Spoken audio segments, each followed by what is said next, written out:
آپ کے رونے کی وجہ نہ سمجھ آئی. تو سنو جی حضرت فاروق اعظم نے کیا فرمایا.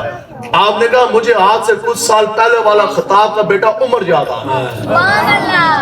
آپ فرماتے ہیں یہ وادی تہامہ میرے باپ خطاب کے ساتھ گزر ہوا اور ہمارے پاس تھے 5 اونٹ.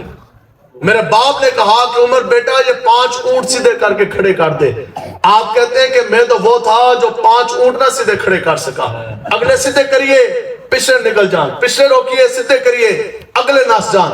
پھر میرے پیو خطاب نے میں نے کٹیا اور کہنے لگا عمر عربیوں نسل ہو کے اتنا خطاب دا پتر ہو کے اتنا عربیوں دا بڑا سردار ہو کے تو 5 اونٹ بھی نہ سیدھے کھڑے کر سکا.